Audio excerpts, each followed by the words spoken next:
¿Cómo le va, don César? Un gusto. Hoy vamos a hablar de refinanciamiento de deudas. Así que atento. Usted que tiene una deuda ahí que no sabe cómo refinanciarla. Si es lo mejor o no, también. Oiga, pero a mí me deben. Bueno, pues puede ser también como deudor o como a quien le deben, ¿no? Yo ya refinancié y termino pagando el triple, el doble. Eso. Bueno, muy buenas tardes con todos, gracias por esta invitación. Sin ¿Cómo le duda va, alguna, el endeudamiento hoy es noticia en el Ecuador y genera preocupación a mucha gente. Como seguramente está preocupado quien te debe a ti porque no te ha podido pagar. No, eso está feliz de la vida. Pero también existe en la gran mayoría de casos gente que por una serie de circunstancias no puede pagar en los tiempos y plazos, pero además en los montos que se había comprometido.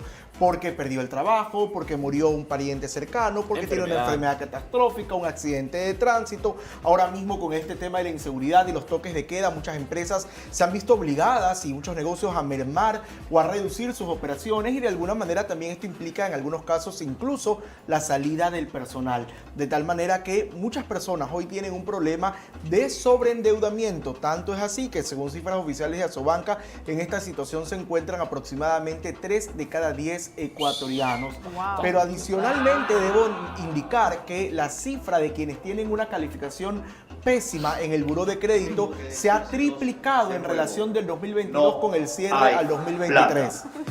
Y es correcto, no hay plata y eso es una realidad que viven muchas familias César, ecuatorianas. voy abordando ya específicamente. ¿Todas las deudas se pueden refinanciar o cuál no se puede refinanciar? Sí, pero no. Si bien es legal, no es conveniente. ¿Y a qué me refiero con esto? Y es que muchas veces cuando caemos en el primer atraso, la primera alternativa que nos da el acreedor es el refinanciamiento. Okay. Y te dice, Por los yo te intereses. quiero, Asusta. la típica, yo te quiero ayudar. Claro. Venga y hagamos un refinanciamiento. Pero lo que no nos explican correctamente, porque muchas veces, además hay que recordar que 7 de cada 10 personas en el Ecuador no tenemos una cultura de educación financiera, entonces nos ponen una serie de números adelante que quizá no entendemos. Pero hoy les voy a traducir a qué se refiere el refinanciamiento. Okay. Espectacular. El refinanciamiento no es otra cosa que una capitalización de intereses. Lo digo en palabras más sencillas. Digamos que usted debe $1,000 y como no ha pagado, ya tiene intereses, mora y tal por $500 más. Entonces su deuda es 1.500. Si usted empieza a pagar esos 1.500 y cuando los complete sale de la deuda. Pero el refinanciamiento es, me debes 1.000, pero también me debes 500, por lo tanto tu nuevo capital ya no es 1.000, sino 1.500. Y a esos 1.500 le aplico nuevamente la tasa de interés y ahora me debes 2.000. Y te lo maquillan con un pequeño monto. Claro, para uno Y resulta de alargan alguna el manera tiempo. atractivo porque te alarga el tiempo y te reduce la cuota. Entonces, si tú estás asfixiado porque ganas $500 y pagas una cuota de 300 y ahora te dicen que vas a pagar 150, tú dices, oye, de verdad que esta persona, qué buena gente, me está ayudando. Pero lo que no sabes es que con el paso del tiempo a largo plazo vas Estás a terminar pagando pagando más. Ok. Entonces, no es conveniente el refinanciamiento y si bien es verdad, resulta lícito en el Ecuador, es legal, debe ser tu última alternativa. En algunos casos no habrá otra alternativa, pero Ejemplo, ¿cuándo? cuando ya has intentado todo, cuando definitivamente, por ejemplo, muchas veces las personas dicen, yo prefiero evitarme una demanda, porque creen que la demanda es el fin del mundo y no es cierto. Y no es que quiero aquí promover que no paguen, todo lo contrario, nosotros estamos permanentemente diciendo a la gente que tenga mapeadas sus deudas, que pague a tiempo, etc. Pero también comprendemos que muchas personas no es que no quieren, sino que no pueden pagar.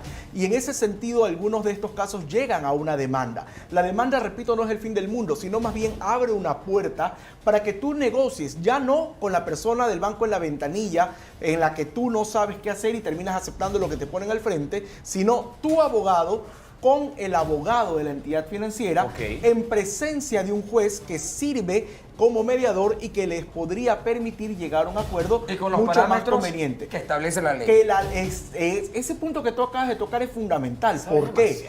Por favor, entonces tú Yo soy unos cuasi añitos. abogado. por Es si fundamental, Por ¿por qué? favor. Porque no se aplica la tasa de interés No que hay plata. te pone la institución No financiera, hay- no sino hay la que plata. está en la ley. Y eso obviamente es importante. Pero además, dentro de un proceso judicial, tú puedes llegar a una negociación que implique la condonación total o parcial de intereses y otros recargos e incluso del capital. Te cuento rapidito un caso. Tuvimos un caso de la provincia de Santo Domingo Él tenía una deuda contra una conocida tarjeta de crédito. Esta tarjeta de crédito... Un azul. Un Dígame el color. Un azul. Empieza con ese. De este color. En todo caso, la tarjeta de crédito lo demandó en el 2019. A él lo convocaron a audiencia en agosto del 2023. En esa audiencia pedimos una mediación y la deuda, que era de $32,000, incluido capital, intereses y todo tipo de recargos, logramos que se la fije, perdón, estoy exagerando, era $28,000. Okay. La deuda, que era de $28,000, se fije en un valor determinado de $15,000, pagadero en 30 cuotas iguales, todas ellas de $500. ¿Por qué? Porque hubo un proceso de negociación en el que le demostramos al juez que no es que no quería pagar, simplemente no podía. Esta era su nueva realidad y su nueva capacidad económica, y en razón a eso él podía presentar un plan de pago serio. ¿Por qué? Porque de nada le sirve ni al acreedor ni al juez, y tampoco a mí como defensa de deudores, llegar a un acuerdo que luego no se va a cumplir. Es impagable. Porque yo te cobro a ti por la deuda, pues si luego esto se convierte en un problema adicional, tengo más trabajo por el mismo precio. A ver, entonces, evidentemente, lo ideal es lograr una solución duradera. Ahí está la cuenta de Instagram, lo voy a empezar a hacer. Y si ya lo entucaron el refinanciamiento, bueno, si ya me entucaron, firmaste, ya firmé, ya no sabía esto que usted acaba de decir. Se te quiso. ¿Qué se puede hacer? Yo he visto casos de gente que no solo ha hecho uno, sino 2, incluso 3 refinanciamientos, e igual han terminado en una demanda. Porque es que es lo primero que dicen.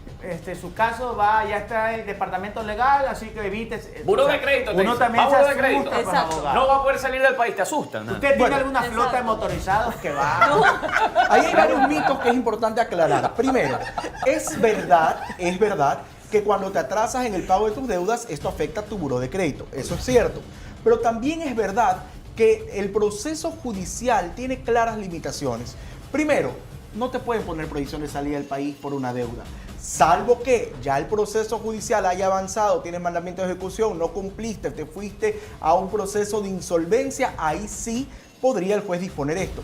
Pero es porque realmente no viste esta entrevista ni llamaste a defensa de deudores, no deberías llegar a eso. La regla general es que no hay además de que no hay prisión por deuda, no hay prohibición de salida del país por deudas, salvo las de pensiones alimenticias, que eso ya es otra dimensión y es otra conversación. Entonces, legalmente, ¿cuál sería el primer paso? Cuando ya te dicen, ¿sabes qué? Vas a entrar a lo que es el buró de crédito, te asustan con ello. En verdad, ¿qué es lo que pasa en ese primer paso? Dice, ya te paso al abogado. Si tú no realizas el refinanciamiento con el lugar en donde tú tengas esa deuda. Primero debes tener claro que toda deuda tiene solución y que tú como deudor tienes derechos. Tienes derechos, entre esos el derecho de negociar la deuda. Es decir, tú no estás en la obligación de aceptar lo que te pongan en el papel al frente. Y si te asustan y te presionan y te dicen, no, tienes que decir ahorita ahí, tienes que firmar el refinanciamiento. Por supuesto, pero tienes ¿sabes por que qué pagar pasa hasta el esto? día sábado a las 9 de la mañana. Normalmente la gente se asusta por desconocimiento. Pero si la gente está conectada al canal del fútbol y ve este programa, ya sabe que tiene derechos. O lo sigue en Instagram. O sigue Defensa BGC, sabe que tiene derechos. Entonces, te decía yo, tienes derecho a negociar. A ver, esta es la oferta que usted me está haciendo, muy bien. Yo tengo derecho a hacer una contrapropuesta. Ok. Y voy a pagar de esta forma. Pero ojo, reconociendo siempre la voluntad del deudor de cumplir con su obligación. Abogado, pero siempre entonces, por ejemplo, si se llega a un acuerdo, en este caso con la entidad financiera, de igual manera siempre se tiene que pagar lo que se adquirió, pongámoslo el capital. así. No es que va a ser menos ni nada, no. Podría ser como el caso que les comenté, donde sí hubo una reducción parcial del capital. Todo va a depender un poco de la negociación y de lo avanzado que esté el proceso. También incide mucho el tiempo que ha transcurrido.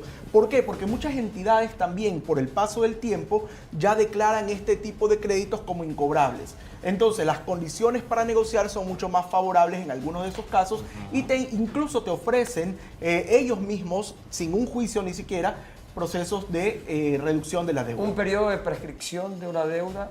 Sí, la prescripción de la deuda es un tema que, genera muchas preguntas y es importante aprovechar este espacio para aclararlo. Primero, la prescripción es un derecho que tiene el deudor que está vinculado directamente a la seguridad jurídica, es decir, ninguna deuda puede estar abierta por la eternidad de los tiempos. Correcto. Primero. Segundo, en lo que respecta a las deudas privadas, la prescripción opera luego de 10 años. En lo que respecta a las deudas públicas, en 5 años.